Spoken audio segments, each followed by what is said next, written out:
Shalom everyone and welcome. Today I want to take you on a journey through time, exploring one of the most contested and spiritually significant pieces of land in all of Jewish history. Gaza, or as it is known, is Hebrew, Gaza. But we're not going to approach this from a political perspective or through modern news headlines. Instead, we're going to see Gaza through the eyes of our sages, through the wisdom preserved in the Tanach, the Talmud, and the vast ocean of Midrashic literature. What emerges is a picture far different from what most people understand, a narrative that stretches from the very beginning of our nation's relationship with the land of Israel to the prophetic visions of the end of days. Let me begin with a fundamental question. Is Gaza part of the biblical land of Israel? The answer, according to our sacred texts, is unequivocally yes. When we open the book of Yehoshua, when Joshua distributes the land among the tribes, we find explicit mention of Gaza and its surrounding area. In Yehoshua chapter 15, when describing the boundaries of the tribe of Yehudah, the text states, "And the border went out to the coastline at the Great Sea." This is the border of the children of Yehudah, round about according to their families. The commentaries make clear that this coastal region included what we know as the Gaza Strip today. More specifically, in Shoftim, the book of Judges, we read repeatedly about Gaza as a city within the Israelite domain. Shimshon, Samson the Mighty, one of our most famous judges, had significant encounters in Gaza. The text tells us in Shoftim chapter 16 that Shimshon went down to Gaza, and there he saw a harlot and went into her. When the Gazites were told that Samson had come there, they surrounded the place and lay in wait for him all night at the city gate. They were quiet all night, saying, "In the morning, when it is light, we will kill him." But Samson lay only until midnight, then arose at midnight and took hold of the doors of the city gate and the two posts, pulled them up, bar and all, put them on his shoulders, and carried them to the top of the mountain that is before Hebron. Now why does this story matter? The Midrash in Tanhuma asks a profound question. Why did Samson, a holy Nazir, a man dedicated to God from birth, go to Gaza and consort with a harlot? The simple reading troubles the sages. The Midrash explains that everything Samson did was directed by divine inspiration. His purpose in Gaza was not for personal pleasure, but to begin the process of breaking the Philistine power in that city. The Zohar takes this even further, explaining that Gaza represented a spiritual klipa, a husk or shell of impurity, and that Samson's strength was specifically designed to crack open this shell. Rabbi Chaim ibn Attar, the Or HaChaim, writes something remarkable about Gaza. He explains that the very name Azza, which is Gaza in Hebrew, comes from the root that means strength or boldness. The Philistines who inhabited Gaza represented Azpanim, brazenness, the audacity to stand against the divine will. Gaza was not just a geographic location, but a spiritual fortress of resistance against holiness. This is why, throughout our history, Gaza has been a place of struggle. Let's go deeper into the Tanach. In the book of Melchahim, Kings, we find references to Gaza as part of the southern boundary of Solomon's kingdom. Kings 1 chapter 5 states, "For he had dominion over all the region west of the river, from Tifsah to Gaza, over all the kings west of the river. And he had peace on all sides around him." Here we see Gaza explicitly mentioned as part of the Israelite kingdom during its most glorious period. The peace and prosperity of Solomon's era extended to Gaza because it was under Israelite sovereignty. The prophets also speak extensively about Gaza. The prophet Amos in chapter 1 pronounces judgment upon Gaza.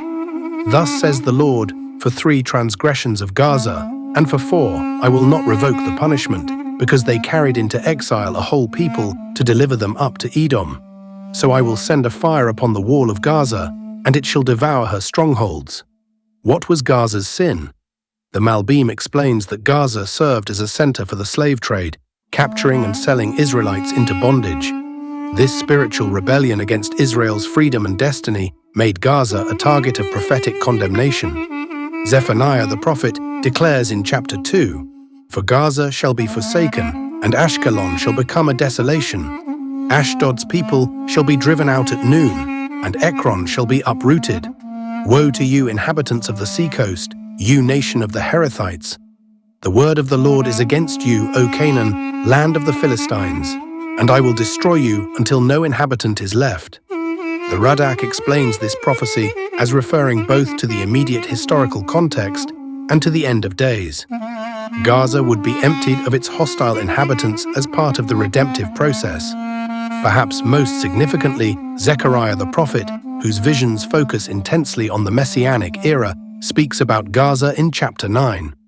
"The burden of the word of the Lord is against the land of Hadrach, and Damascus shall be its resting place, for the Lord has an eye on mankind and on all the tribes of Israel, and on Hamat also, which borders on it, Tyre and Sidon, though they are very wise. Tyre has built herself a rampart and heaped up silver like dust, and fine gold like the mud of the streets. But behold, the Lord will strip her of her possessions and strike down her power on the sea, and she shall be devoured by fire. Ashkelon shall see it and be afraid, Gaza too, and shall writhe in anguish, Ekron also, because its hopes are confounded. The king shall perish from Gaza, Ashkelon shall be uninhabited." The commentaries on this passage are extraordinary. Rashi explains that this prophecy describes the wars of Gog and Magog, the final conflicts before the complete redemption. The Metsuda's David writes that Gaza must be purged of its hostile inhabitants as part of the messianic process. The Radak is even more explicit, stating that in the days of Mashiach, Gaza will return to Israelite hands and be cleansed of those who oppose the divine plan. This is not merely a political statement, but a spiritual necessity according to the prophetic vision. Now let's turn to the Talmud and see what our sages say about Gaza. In Tractat Gittin, there's a fascinating discussion about the boundaries of the land of Israel for various halakhic purposes. The Gemara establishes that Gaza is within the boundaries that were sanctified by those who returned from Babylonian exile under Ezra. This is crucial because it means Gaza has full Kedusha, holiness, of Eretz Yisrael. The agricultural laws, the sabbatical year requirements, all the mitzvot that depend on the land apply to Gaza. In Tractate Hulin, the Talmud discusses which areas are considered part of Eretz Yisrael for the purposes of tithing and other agricultural commandments. Gaza is explicitly included. Rabbi Eliezer states that the area extending from Acre to Gaza is considered part of the land conquered and sanctified by Joshua. This isn't a minor detail, it's a halakhic determination that Gaza is intrinsically part of the Jewish homeland, with all the spiritual obligations and privileges that entails. The Midrash Rabbah on Bereshis contains a beautiful teaching about Gaza. When God created the world, the Midrash tells us he set boundaries for the nations. But the land that would become Eretz Yisrael, including Gaza, was set aside from the very beginning for the descendants of Abraham.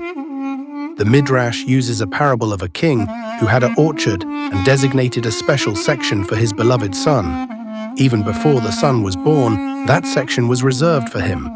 Similarly, Gaza and all of the land of Israel were designated for the Jewish people before we even existed as a nation.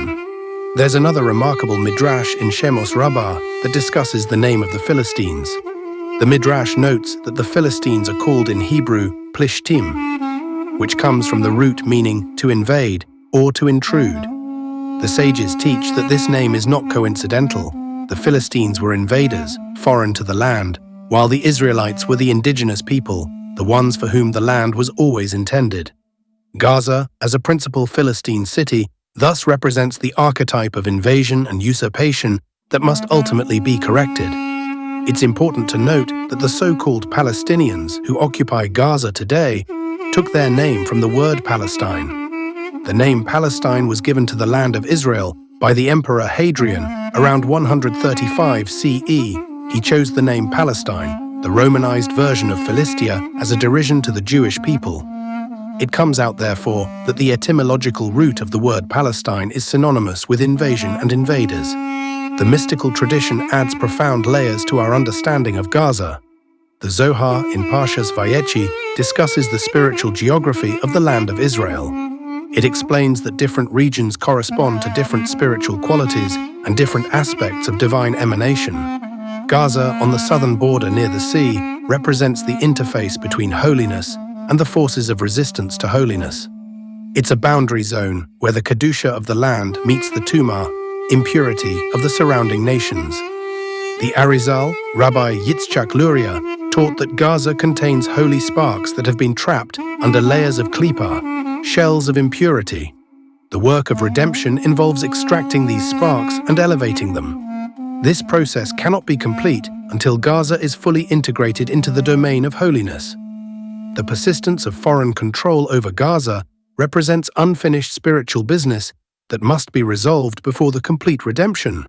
Rabbi Chaim Vital, the primary disciple of the Arizal, writes in Etz Chaim about the cosmic significance of borders and boundaries.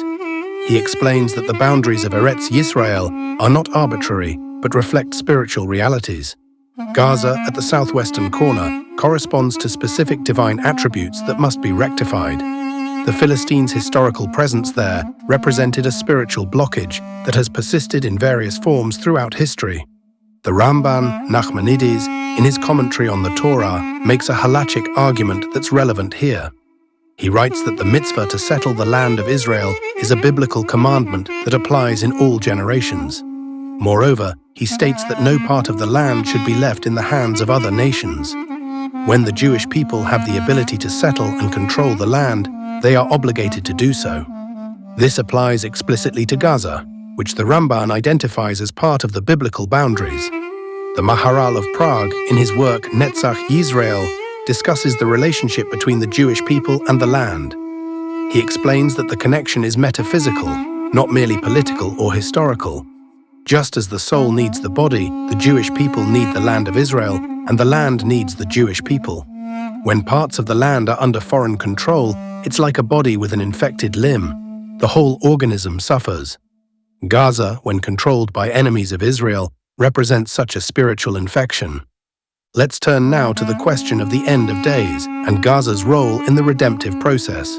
Multiple sources in our tradition indicate that the ingathering of exiles and the complete redemption are connected to the restoration of all the land to Jewish sovereignty. The Gemara in Sanhedrin discusses the signs that precede the coming of Mashiach. Among them is the flourishing of the land of Israel. But can the land truly flourish if parts of it remain in hostile hands? The Rambam, Maimonides, in his Laws of Kings, describes the role of the Messiah. One of the primary tasks of Mashiach is to wage the wars of Hashem and to restore the kingdom of Israel to its original boundaries. The Rambam specifies that this includes subjugating the enemies of Israel and establishing peace. Gaza, as a historical base of those who have opposed Israel, must necessarily be part of this restoration. Rabbi Avraham Yitzchak HaKohen Kook, the first Ashkenazi chief rabbi of pre-state Israel, wrote extensively about the spiritual significance of returning to the land. In his work Orot, he explains that the physical return to Eretz Yisrael is inseparable from the spiritual redemption. Every part of the land that comes back under Jewish control represents another step in the redemptive process. He specifically mentions the coastal areas and southern regions, which include Gaza, as essential to the complete picture. The Chofetz Chaim, in his work Tzipita Yeshua, wrote about anticipating the redemption. He noted that the generation that would see the beginning of the return to Zion would also be tested with challenges regarding the land. He wrote that those who support settling all parts of Eretz Yisrael, even the most contested, are partners in bringing the redemption closer. Those who oppose it, even with good intentions, are delaying the Geulah. There's a teaching attributed to the Vilna Gaon that's particularly relevant. He taught that the final redemption would come through a process, not all at once. He compared it to the dawn, which gradually brightens. Each step toward restoring sovereignty over the land is like another degree of light. Gaza, he indicated based on the prophets, would be among the final challenges before the complete revelation of Mashiach. The resistance there would be fierce precisely because it represents the last stronghold of the forces opposing redemption. The Lubavitcher Rebbe spoke in multiple talks about the importance of holding on to every part of Eretz Yisrael.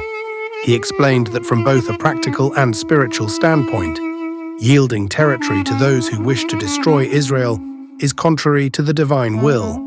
He emphasized that the promises in the Torah regarding the land are eternal and unconditional.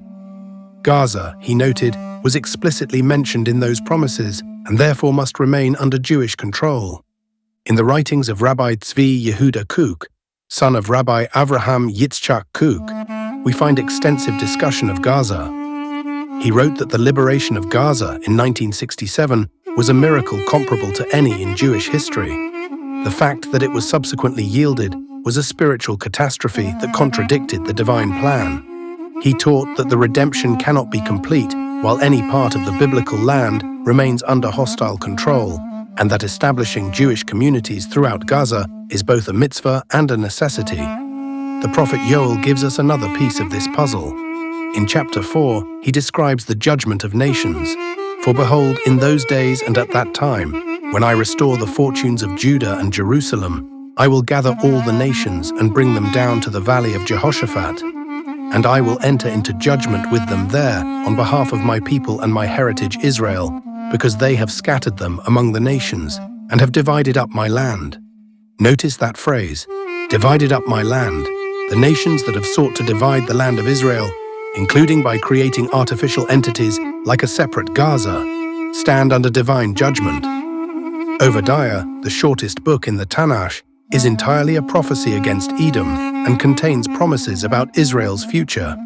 Verse 20 states, "The exiles of this host of the people of Israel shall possess the land of the Canaanites as far as Tzarfat, and the exiles of Jerusalem who are in Sepharad shall possess the cities of the Negev."